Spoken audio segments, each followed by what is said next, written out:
आप लोग गुरुदेव से शिक्षा प्राप्त करेंगे। सबसे पहले गुरु जी को प्रणाम करना है, समझ गए? आओ।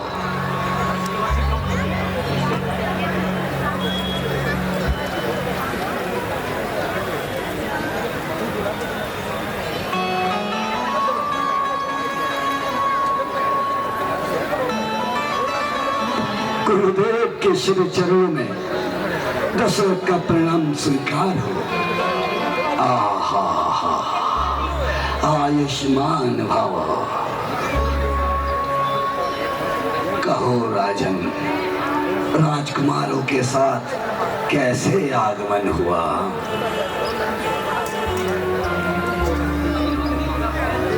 गुरुदेव, इन बालकों को आपकी सेवा में समर्पित करने आया हूँ। कृपया इन्हें अपनी सेवा में लेकर सूर्यवंश को अनुग्रहित करें। हाँ राजन, बच्चों को विद्या देना, शिक्षा दिलाना, ये माता पिता का प्रथम कर्तव्य होता है। और कहा भी गया है कि जो अपने बच्चों को शिक्षित नहीं करते, उनके बच्चे समाज में ऐसे ही होते हैं जैसे कि हंसों के समाज में कोई बगुला होता है। अतः माता पिता का ये कर्म है कि अपनी संतान को शिक्षित अवश्य करे।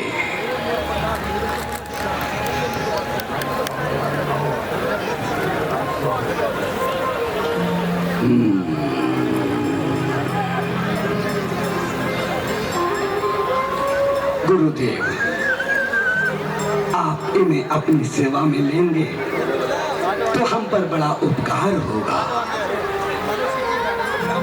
राजन, अब मुझे वो सारे कार्य करने ही हैं जो कि एक पुरोहित ने करने हैं।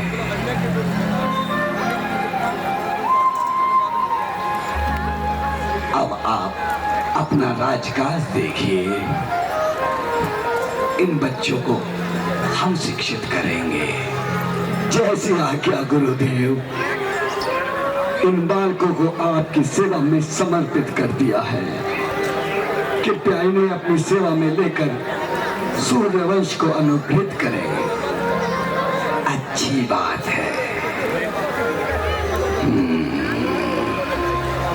आओ राजकुमारों, मेरे समीप आओ।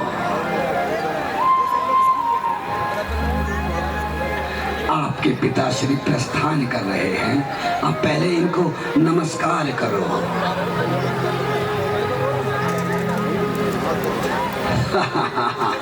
हाँ, शाबाश। महाराज, अब प्रस्थान करिए। अच्छा गुरुदेव।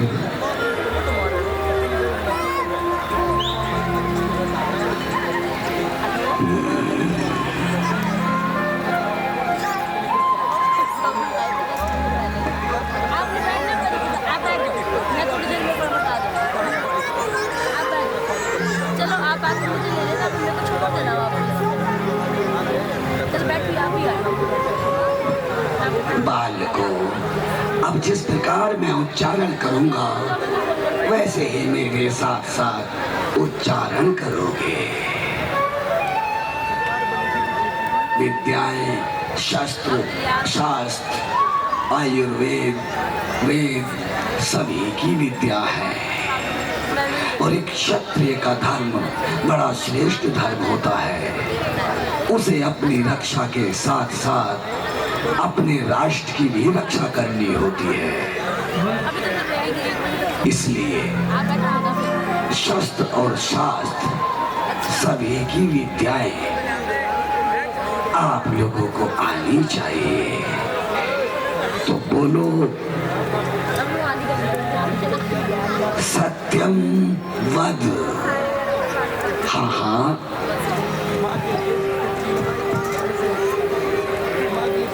सत्यम वद, सत्यम वर्ग।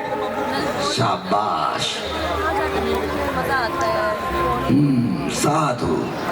अब बोलो धर्मम चर, धर्मम च, धर्मम चर, धर्मम चर, सत्यम प्रियात्, सत्यम प्रियात्, प्रियम प्रियात्। प्रियम प्रियात्। बेटा राम,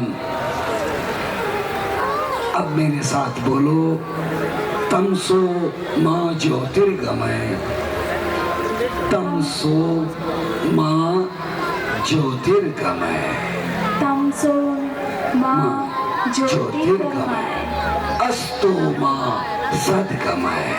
अस्तु माँ सद्गमय। अब ये आपके हाथों में धनुष है, ये शस्त्र है, और शस्त्र होता है सुरक्षा के लिए। वो अपनी सुरक्षा है, दीनों की सुरक्षा है, राष्ट्र की सुरक्षा है।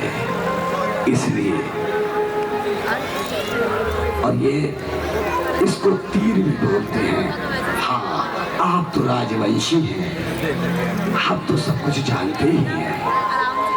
चलिए इस प्रकार से तीर रखिए धनुष पर।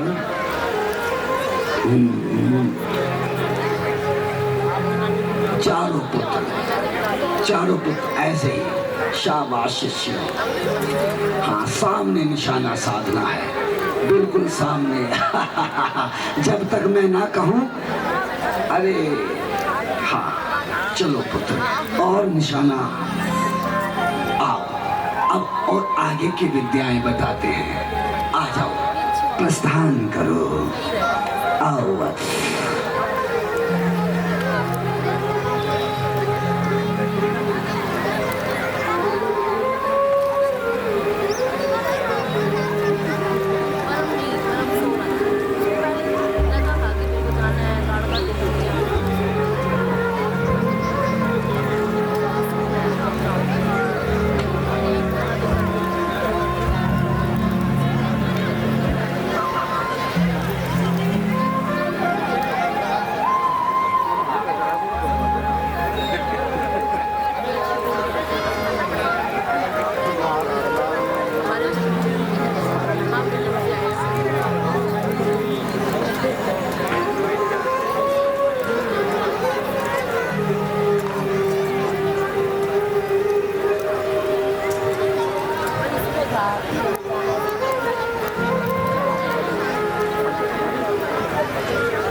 और रंग जमाओ, मदिरा का प्रबंध किया जाए। जी महाराज।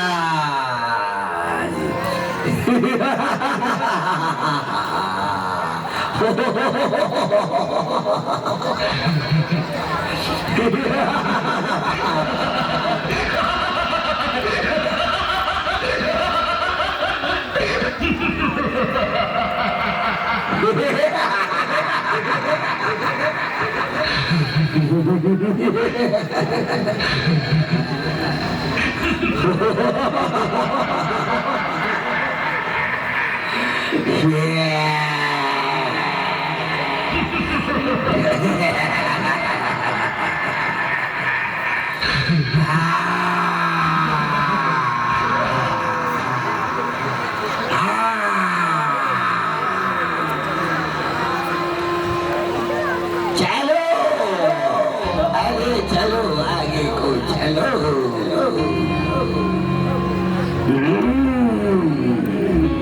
रुक जाओ, मटके में मदिरा, मदिरा कुल्हड़ में, और कुल्हड़ के बाद मुंह में मदिरा। लाओ मटका, लाओ मटका, लाओ।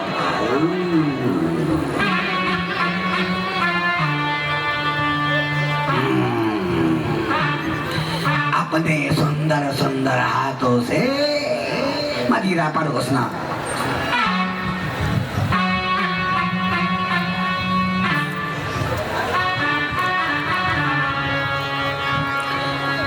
जाओ महाराज को पिलवाओ।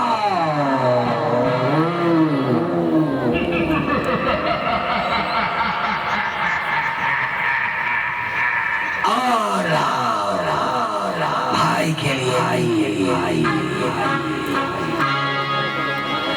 अरे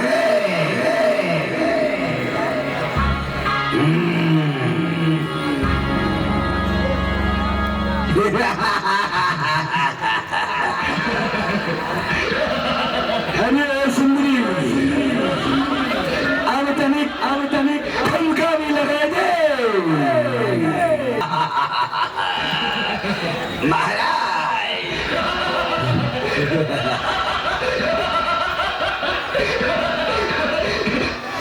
मोटी कैसे हंसती है, मोटी कैसे हंसती है, मोटी कैसे हंसती है।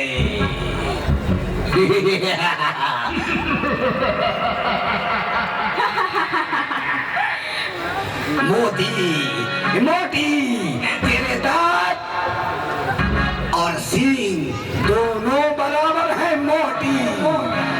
महाराज मारीच बाहु के बर्तनों की चाट खा खाकर हथनी हो गई है मोटी। अरे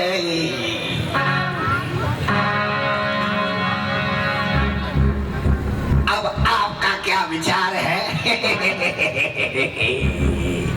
क्या कुछ और प्रस्तुत करना चाहती है आप?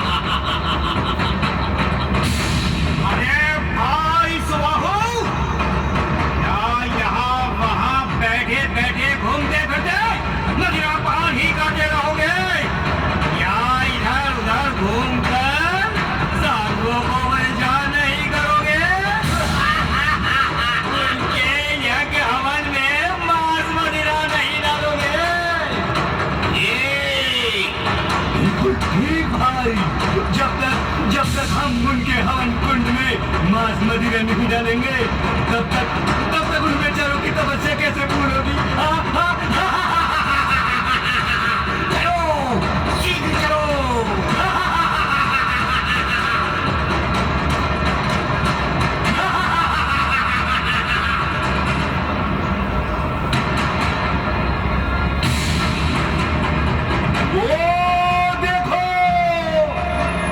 सामने की ओर धुआं उठता दिखाई पड़ रहा है। मालूम होता है कोई मूर्ख तपस्वी यज्ञ रचा रहा है। चलो जरा उसी ओर चलो, सूर चक्कर लगाए और उस पाखंडी को मूर्ख बनाए।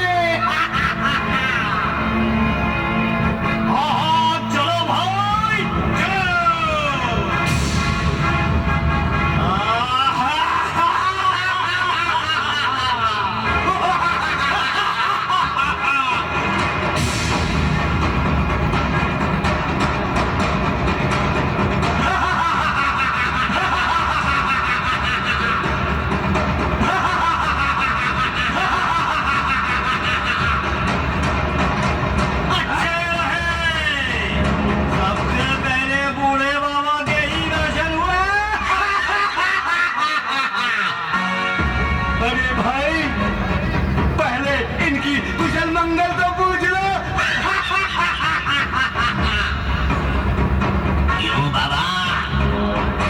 तो पसंद है। अरे ये धुनी किस लिए रमाई जा रही है? या सिर पर कोई भूत चढ़ाया है?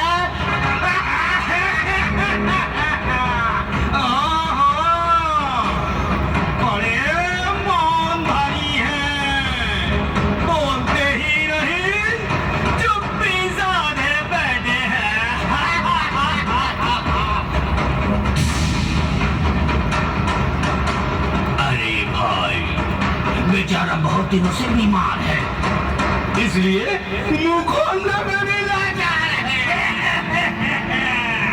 अरे गुरु घंटाल, कुछ तो बोल चल। अरे हमें तो तेरी दौड़ी बड़ी दहाती है।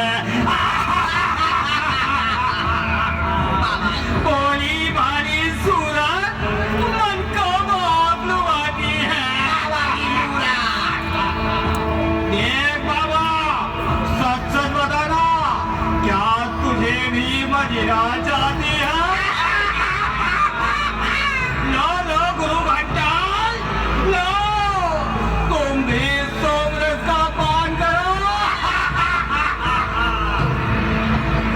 अरे बाबा, इसमें क्या है भोले बाबा? अरे बड़ी दुर्गंध आ रही है। हटा दो सही से सामने से, दुर्गंध के मारे दिमाग बढ़ा जा रहा है।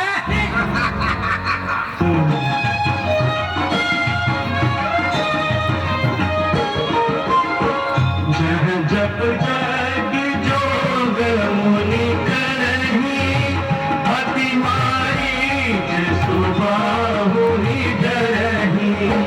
देखत जग निशाचर भावही, करही उपद्रव मुनि दुख पावही।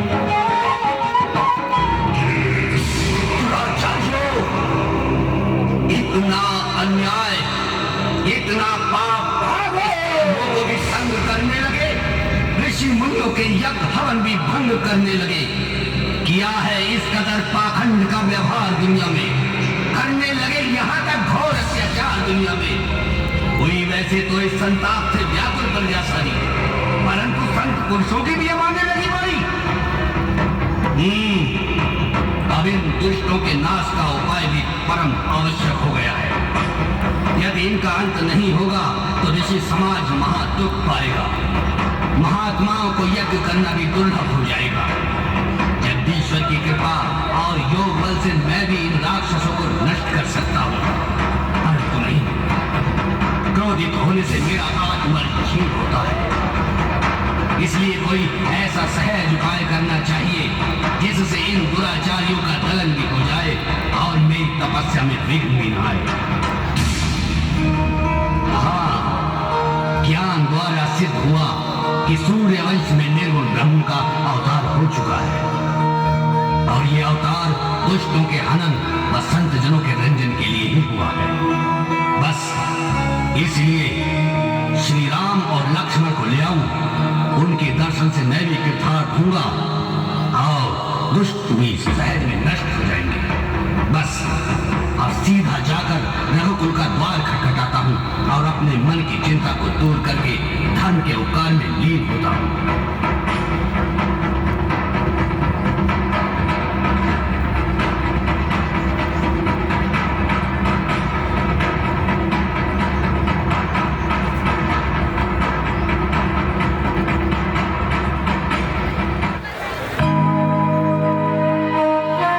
मंत्री जी, हमारे राज्य में सब प्रजावासी सुख चैन से तो है। महाराज, उम्र आराम से जनता की बसर होती है, दीन दुखियों की बड़े सुख से गुजर होती है। कर्म शुभ है और कोई बुरा काम नहीं। राज्य में आपके संकट का जरा नाम नहीं।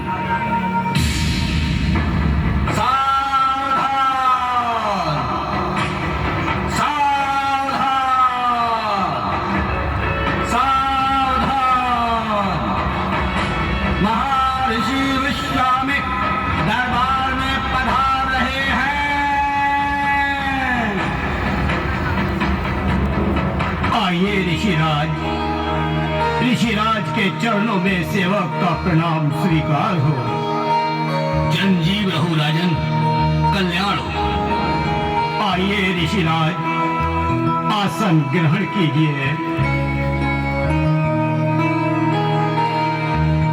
बतलाइए ऋषिराज, सेवक के लिए कोई सेवा बतलाइए। राजन, तुम तो जानते हो कि हम सन्यासी लोग वनों में अपना जीवन बिताते हैं। निर्जन स्थान व पर्वतों की कंदराओं में जाकर यज्ञ हवन रचाते हैं। परंतु मारीच, सुबाहु आदि राक्षस हमें वहां भी सताते हैं। हमारा किया कराया सब भ्रष्ट कर जाते हैं। अरे नहीं करते हैं पापी ध्यान जब तक और पूजा का, हमारे सामने आकर करते हैं पान मदिरा का। हवन के कुंडों में दुर्गंधियां तक डाल जाते हैं। जहां हम यज्ञ करते हैं वहां वो उधम मचाते हैं। शोक, महाशोक। राज्य में जब इस तरह न्याय का व्यवहार है, राज्य करने पर मेरे धिक्कार है, धिक्कार है। लेकिन ऋषिराज, क्या किसी ने उनके उत्पात को रोकने का प्रयास नहीं किया? रोकने का प्रयास? अरे किसमें शक्ति है उनका सामना करने की राजन? उनके पास धन, सेना और शस्त्र है। राज सत्ता में तो शक्ति है, हम उन्हें मुंह तोड़ जवाब देंगे। दक्षिणी पश्चिमी सीमा चौकी पर तैनात हमारा सेनानायक बहुलाश। बहुलाश? वो राक्षसों का गुलाम, राक्षसों के हाथ की कठपुतली, वो भ्रष्ट अत्याचारी सेनानायक बहुलाश। क्या कह रहे हैं कुलाधिपति आप? तो क्या सेनानायक ने जन सुरक्षा के प्रति लापरवाही बरती है? हाँ राजन, घोर लापरवाही। कल की समस्त घटनाएं, नक्षत्र की हत्या, सुकंठ पर घातक हमला, गहन की पुत्र वधू से बलात्कार और बूढ़ी आश्रम वासियों को आग की लपटों में फेंकने की सारी घटनाएं अजानी बाहु के मुंह से सुनने के बाद भी सेना नायक ने अपने सैनिकों को कोई आदेश नहीं दिया, और शायद राजन वो आदेश देगा भी नहीं। क्यों? क्योंकि उसे राक्षसों से इसके बदले में उपहार प्राप्त होता है, सुंदरी, सुरा, आभूषण। ओह, राज सत्ता का प्रतिनिधि यहाँ तक गिर गया ऋषिराज। इससे भी ज्यादा राजन, अयोध्या की समस्त गुप्त सूचनाएं उसका पुत्र देवप्रिय राक्षसों को पहुंचाता है। ऋषिराज, मेरा कर्तव्य है पहला ऋषि के आन की रक्षा। करूंगा प्राण भी देकर तुम्हारे मान की रक्षा। अब आप निश्चिंत होकर जाइए ऋषिराज। मैं आज ही अपनी चतुरंगनी सेना लेकर स्वयं आश्रमों की रक्षा करने के लिए जाऊंगा। राजन, इतना कष्ट न करें। आपकी और आपकी सेना की आवश्यकता अयोध्या को भी है। मुझे तो केवल 10 दिन के लिए राम और लक्ष्मण को दे दीजिए, बस उन्हीं के द्वारा हमारा सारा कार्य सिद्ध हो जाएगा। बोलो राजन, चुप क्यों? क्या राम लक्ष्मण को देने में संकोच है? क्यों राजन, आखिर चुप क्यों हो? क्या रघुकुल ने भी अपना कर्तव्य पालन छोड़ दिया है? क्या सूर्यवंश ने भी प्रजा की रक्षा से मुंह मोड़ लिया है? आखिर कारण क्या है? तुम बोलते क्यों नहीं? मुनिराज, ओह मुनिराज, कहो, कहो क्या बात है? हम विनती कर रहे हैं और तुम टाल रहे हो। हम प्रार्थना कर रहे हैं और तुम कानों पर ढाल रहे हो। ठीक है, हमारा कुछ जोर नहीं, हम दबाव नहीं दे सकते। तुम्हें आराम प्यारा है और तुम्हें मोह है माया का, तो फिर सुनोगे कौन से कानों से तुम दुख दर्द जनता का? ऋषिराज, आप ये क्या कहने लगे? कृपा कर जरा विचार तो कीजिए महात्मा। राम की अवस्था देखकर ही आज्ञा दीजिए। क्षमा कीजिए ऋषिराज, राम अभी साधारण बालक है। जब ये भयंकर राक्षसों को देखेगा तो डर आ जाएगा। कृपा करके ऐसा न कीजिए ऋषिराज, और इस सेवक को ही साथ चलने की आज्ञा दीजिए।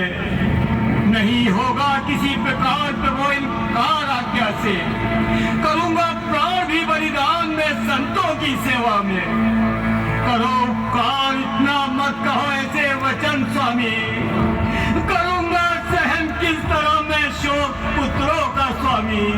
हाँ, प्रतीत हुआ कि तुम निपट संसारियों जैसी कायरता करते हो, जो मोह के फंदे में फंसकर कर्तव्य से नीचे गिरते हो। राजन, तुम राम को बालक जानते हो और अपना पुत्र कह के मानते हो। अरे जिसे कहते तुम बालक बड़ा अद्भुत वो बालक है। समझते हो जिसे तुम पुत्र वो सृष्टि का पालक है। बना है